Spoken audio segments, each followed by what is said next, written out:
She was broke, tired, barely feeding her own children, but she gave a dirty, smelly stranger her last plate of food for free.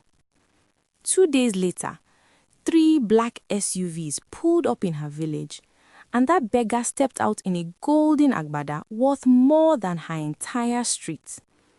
Stay right here, because your kindness has a price tag, and you have no idea how much it's worth. And before we go any further, if you are new here, subscribe right now and hit that bell, because this channel exists for moments exactly like this. Stories from the African soil that will reach into your chest and rearrange something. Stories our grandmothers knew, stories the modern world is desperately trying to forget. Subscribe. You are going to need this community. To understand why this story matters, you have to first understand where it begins and who it begins with. Because this story does not begin in a mansion. It does not begin in a boardroom or a church or a fancy restaurant. It begins in dust, in heat, in the kind of ordinary, grinding, relentless daily struggle that most people in the diaspora left behind or watched their parents leave behind and swore they would never return to. The village was called Abokobi. Picture it clearly. Red laterite roads that turned to mud when it rained and cracked like old skin when the sun returned. Compound houses with zinc rooftops that sang loudly in every rainstorm. Children in school uniforms that had been washed so many times the blue had faded to the color of sky. Goats wandering freely through the market like they paid rent. Old women selling kenke wrapped in corn husks, their voices louder than the traffic. The smell of charcoal and frying oil and red palm soup drifting through the air from morning till night. This was Abokobi. Not glamorous, not Instagram, but alive. Deeply, loudly, stubbornly alive. And in the middle of this village lived a woman named Abena. Abena was 34 years old, medium height, deep brown skin, with the kind of face that looked like it had been shaped by both laughter and hardship at the same time. She wore her hair wrapped in a bright yellow cloth every day, not because she was trying to look beautiful, though she did, but because her mother had told her that a woman who wraps her head with intention tells the world she has not given up. Abena had every reason to give up. 3 years ago, her husband walked out. No warning, no explanation, just gone.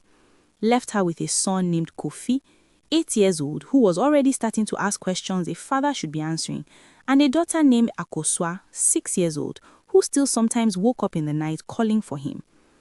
Abena had no family money, no savings, no backup plan. She had a small wooden stall at the edge of the Abokobi market, 2 big cooking pots, a charcoal stove, and a recipe for jollof rice that her grandmother had taught her. So she cooked. She woke every morning at 4 a.m. before the children woke, while Abokobi was still dark and the roosters hadn't even decided to commit to crowing yet. Abena was already rinsing rice, blending tomatoes, stoking coals. By 6 a.m. her pot was on the fire. By 7, when the market woke up, the smell of her cooking had already pulled people in from 3 stalls away. She worked until sunset, came home, cooked the children's dinner from whatever was left, helped Kofi with his homework by the light of 1 small bulb, put Akosua to bed, counted her money, said her prayers, and then slept for 5 hours, and did it all again. Her neighbor, Comfort, who sold fabric at the store next to hers, used to shake her head and say, "Abena, you work too hard for too little. You need a man, you need help, you cannot carry this load alone." And Abena would smile her wide, undefeated smile and say, "Comfort, the load is heavy, but my legs are strong." That was Abena. Not a superhero, not a saint, just a woman who had decided that life's difficulty was not going to turn her into a bitter person. She was still soft, still generous, still quick to laugh, still the kind of woman who would add extra plantain to your plate if she could see you are having a rough day. That softness, that dangerous, beautiful softness is the whole story. It was a Tuesday, the most ordinary of ordinary days. The kind of Tuesday where the sun is too hot, the customers are too few, and your feet are reminding you that you have been standing on them since before daylight. The market was doing that slow afternoon thing where the real rush had passed and only the stragglers remained. The women who came late, the men who were just walking through, the children running errands for their mothers. Abena had sold well that morning. Her jollof rice had gone fast, the way it always did when she got the smoky bottom just right. She had about 2 portions left in the pot, some plantain going slightly cold in the pan, and half a pot of pepper soup, still warm on a low coal. She was washing bowls and thinking about whether Kofi's school fees could wait another week when she felt eyes on her. She looked up, and there he was, standing at the edge of her stall like he had grown there. A man, old, or at least he looked old, the way poverty ages people faster than time does. His shirt had started life as white, but was now the color of old harmattan dust. It was torn at the left shoulder and missing a button at the bottom, so it hung open at his stomach. His trousers were too short and too wide, cinched at the waist with what appeared to be a piece of rope. His shoes had seen so many roads they had given up trying to hold themselves together and were now simply wrapped around his feet like worn suggestions. His face was heavily bearded, not the fashionable beard, the neglected beard. His cheeks were sunken, his lips were dry and cracked at the corners, and his eyes, deep-set, dark, tired eyes, were fixed on her pot of jollof rice with an intensity that was almost painful to look at. He was not aggressive, he was not loud, he did not hold out his hand, he did not say a single word. He just stood there and looked at the food, the way a person looks at something they want desperately but have lost the energy to ask for. And something in Abena's chest moved. Now here is where you need to really pay attention, because this next moment, this tiny, silent, invisible moment is the one that decides everything. Abena felt 2 things at exactly the same time. The first was Comfort's voice, already hissing from the next door before Abena had even made a move. Comfort, low and sharp, the way women warn each other. Don't. He cannot pay. He will sit here and eat your food and drive away the real customers. Leave him, let him go somewhere else. Comfort was not a bad woman. Comfort was a practical woman. A woman who had learned that generosity in poverty can eat you alive. And in the market, that advice was not wrong. That advice had saved many a struggling trader from being exploited by people who mistook kindness for weakness. Comfort's logic was sound. But then, there was the other thing Abena felt. Older, quieter. It was her grandmother's voice, and her grandmother had been dead for 11 years, but somehow her voice was still the loudest thing in her head when it mattered. And what her grandmother said, what she had always said, was this. Abena, when a hungry person stands in front of your food, that is not an accident, that is an appointment. How you keep that appointment is between you and God. An appointment.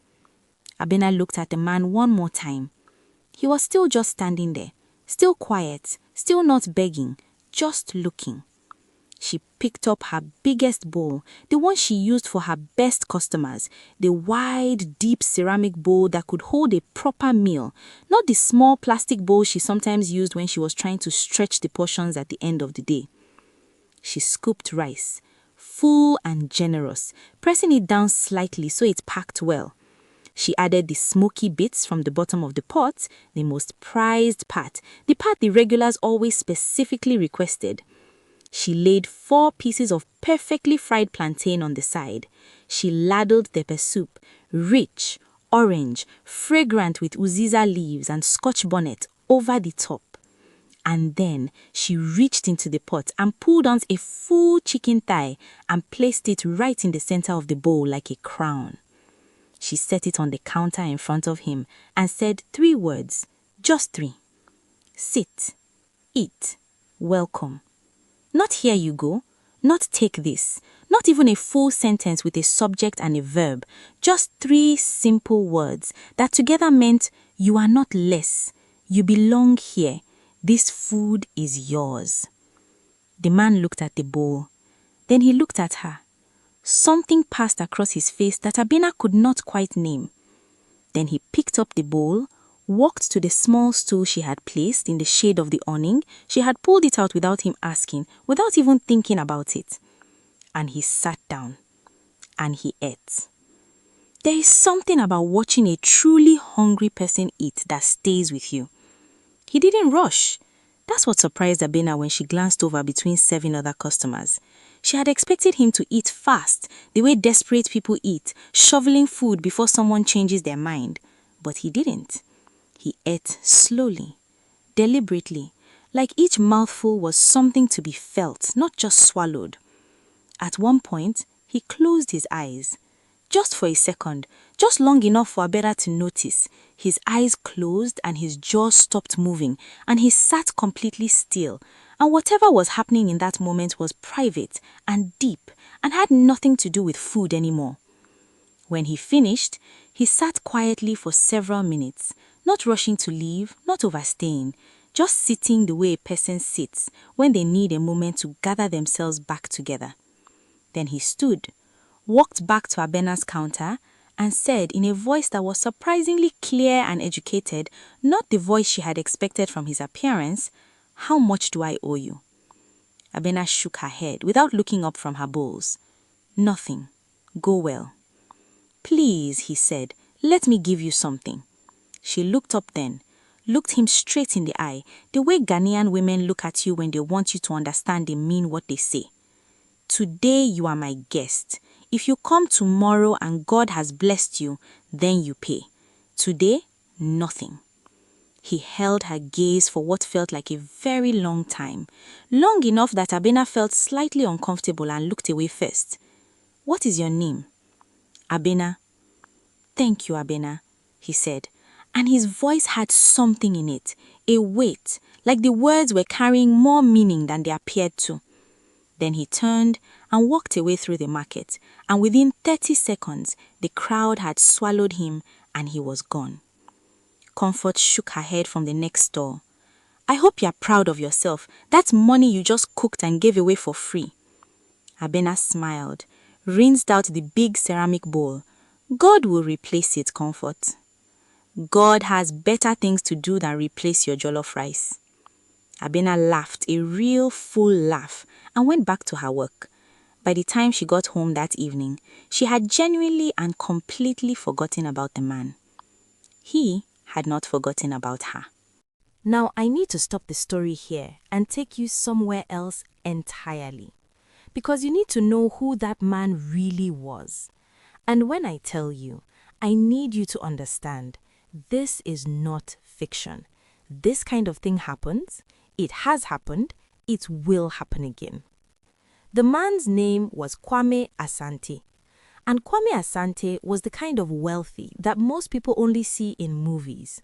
Born in a small town in the Ashanti region of Ghana, brilliant student, won a scholarship to study economics in London, spent 20 years building businesses that stretched from agriculture to real estate to fintech. By the time he was 52 years old, his name had appeared in Forbes Africa. His company employed over 8,000 people across 12 countries. He owned properties in Accra, Lagos, London, and Dubai. He moved with security. He flew private. On paper, Kwame Asante had won at life. But 6 months before the Tuesday in Abokobli Market, Kwame had sat in his penthouse apartment in Airport Hills, Accra, expensive whiskey in his hand, city lights spread out below him like scattered diamonds, and felt something that all his money could not fix: empty. He was surrounded by people who smiled at him, but he was never sure if they were smiling at him or at what he represented, at the access, at the contracts, at the connections. Everyone who came to him came with something they wanted. Everyone who was kind to him was kind for a reason. His wealth had become a filter that removed all genuine human interaction from his life. And then one night, he read a story, an old folk tale, the kind his grandmother used to tell, about a king who disguised himself as a poor man to walk among his people and learn who truly deserved to be elevated. The story ended with the king finding one person, just one, and that person's life was transformed. Kwame put the book down and thought for a long time. Then he called his personal assistant and said, "I need old clothes, torn ones, and cancel everything for the next month." His assistant thought he was having a breakdown. He wasn't. He was finally thinking clearly. For the next 6 weeks, Kwame Asante traveled, not in his Land Cruiser, not with his security detail, alone, in worn clothes, on public transport, and on foot. He went to markets, to lorry stations, to roadside chop bars, to church premises, to mosques, to rural health clinics, everywhere ordinary people gathered. And everywhere he went, he watched how people treated him. A restaurant in Kumasi had told him, politely but firmly, that his kind of customer was not what they were catering for and asked him to move away from the entrance. A church he visited on a Sunday had seated him in the back without a bulletin, and nobody had greeted him or spoken to him the entire service. A market trader in Tema had chased him away from her store with such aggression that the surrounding traders had laughed. A man he had asked for directions had given him wrong directions and watched him walk away, then laughed with his friends. Week after week, town after town, the same result. Not cruelty exactly, just the casual, everyday, normalized dismissal of a person who appears to have nothing, the way the world is wired to treat those it has decided don't matter. Until Abokobi. Until a woman in a yellow head wrap handed him a big ceramic bowl with the smoky rice from the bottom of the pot, pulled out a stool in the shade of Abena's awning and looked him in the eyes and said, "Sit, eat, welcome."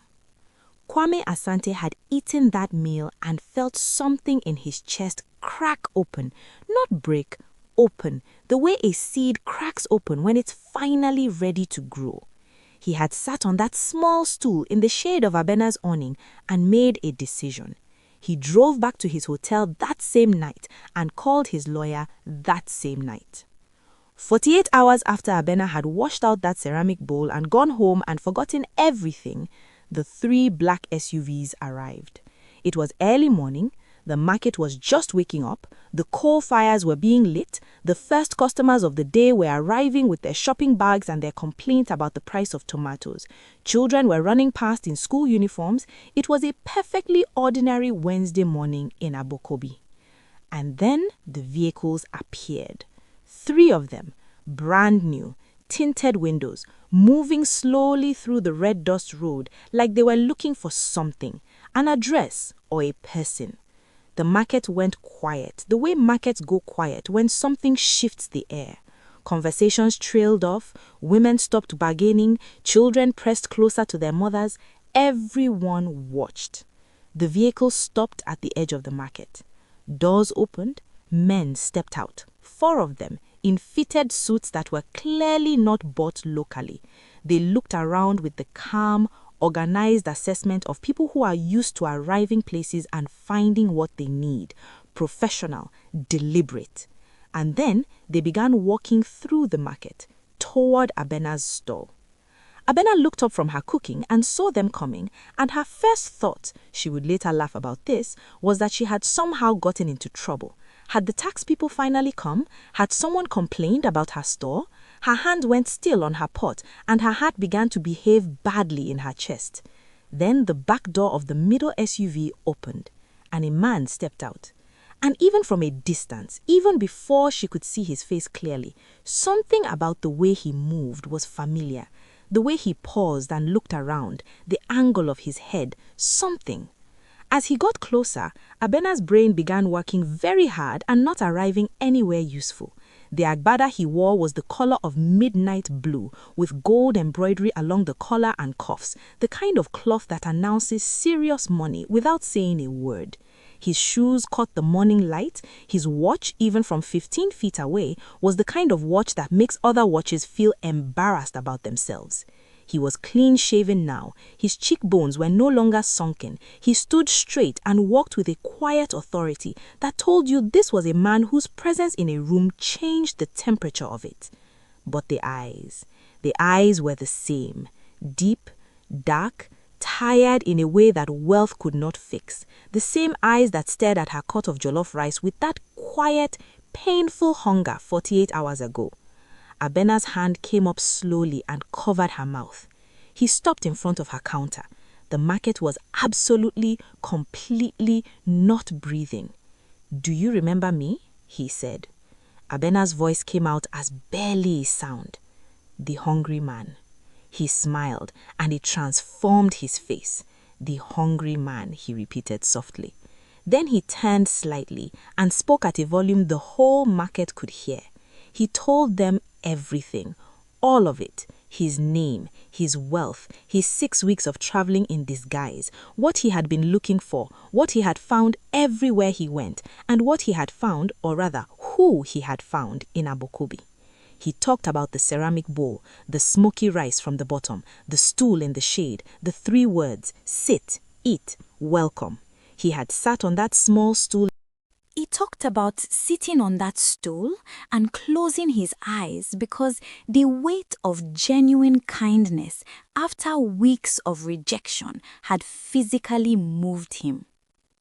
He said, "I have met presidents, I have sat with kings, I have negotiated with the most powerful people on this continent.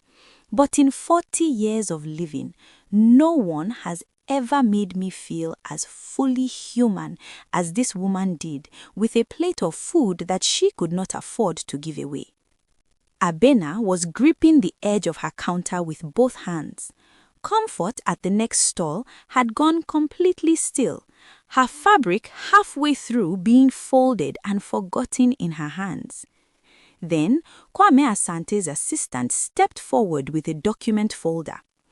Inside was the title deed to a commercial property in the capital city, a fully built, fully equipped, fully staffed restaurant, interior designed, branded, and ready to open, registered in the name of Abena Mensa. Also inside, 2 full academic scholarships from primary all the way through university for both Kofi and Akosua, paid in full, covering fees, books, housing, and living expenses, and a monthly business support stipend guaranteed for 5 years to help Abena build the restaurant into the enterprise she was capable of running. Abena stared at the folder, then at Kwame, then at the folder again. And then her legs, strong, hard-working, 4 a.m. every morning legs, simply gave way underneath her. She sat down on the ground right there in the market, pulled her knees to her chest, put her face in her hands, and she wept. The market erupted. Women were crying, men were clapping, children who had no idea what was happening were jumping up and down because the energy demanded it. And Comfort, the woman who had called Abena a fool for feeding a stranger who couldn't pay, Comfort dropped her fabric on the ground, walked over, and knelt in the dust beside Abena. And all she could say was, "Forgive me. Sister, forgive me." Abena, through her tears, reached out and took her hand. And even in the middle of all of that, even in the earthquake of the moment, she did not say, "I told you so." She did not pull away. She just held her friend's hand and let them both cry together. That moment, that tiny moment of grace inside a miracle, told you everything you needed to know about who Abena was. Now, let us come out of this story and let me speak directly to you, specifically to you, the one watching this from your flat in London at midnight, the one in Atlanta doing overtime, the one in Toronto trying to balance your African roots with a Western life, the one in Kingston who has been told your whole life that softness is weakness, the one in Hamburg feeling isolated and wondering if the values you grew up with still make sense out here. This story is for you because the diaspora experience does something specific and dangerous to kindness. When you migrate, when you leave everything and have to fight for every inch of ground in a foreign country, you develop armor. You have to. You learn to protect your time, your energy, your resources. You learn that not everyone who smiles means well. You learn to guard yourself. And that armor is not wrong. It kept you alive. It got you where you are. But sometimes, slowly, quietly, without you noticing, the armor stops being protection and starts being a prison. You stop giving because you are afraid of being taken advantage of. You stop trusting because you've been burned before. You stop extending yourself because you're calculating whether you can afford to do so. And somewhere in that process, you lose something that your grandmother never lost, something that Abena never lost, even in poverty, even in abandonment, even when her own pot was almost empty. She never lost the reflex to give. Not the ability, the reflex, the thing that moves before your logic catches up, the thing that says, this person is hungry and I have food, and acts on it before the spreadsheet in your head has time to calculate the cost. That reflex is ancient. It is African. It is the philosophy of Ubuntu. I am because we are. It is the spirit that kept communities alive through centuries of hardship. And it is exactly what the modern world, with its individualism and its scarcity mindset and its every man for himself architecture, is trying to delete from your DNA. Do not let it. Abena did not feed that man because she was naive. She fed him because she understood at a level deeper than logic that how you treat people who can do nothing for you is the truest measurement of your character. And character, real character, is always eventually rewarded. Not always by a billionaire in a golden agbada. Sometimes the reward is the person you become. Sometimes it's what your children learn by watching you. Sometimes it's the community that holds you when you fall because you held them first. But it is always, always worth more than what it cost you. So the question this story leaves you with is not, would you have fed him? The question is, who have you already sent away? If this story lit something up in you, if it made you think of your grandmother, your mother, your village, yourself, I want you to type one word in the comments right now. Just one word. Type Abena if this story moved you.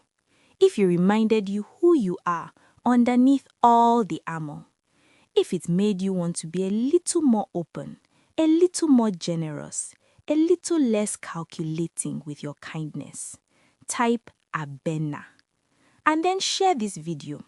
Share it with your friend who has forgotten where they came from. Share it with the family group chat. Share it with the person in the diaspora who is struggling to hold on to their values in a world that keeps telling them softness is stupidity. This channel exists because these stories matter. Because the folk tales and the wisdom and the deep, ancient intelligence of the African world deserve a seat at the table of the modern conversation.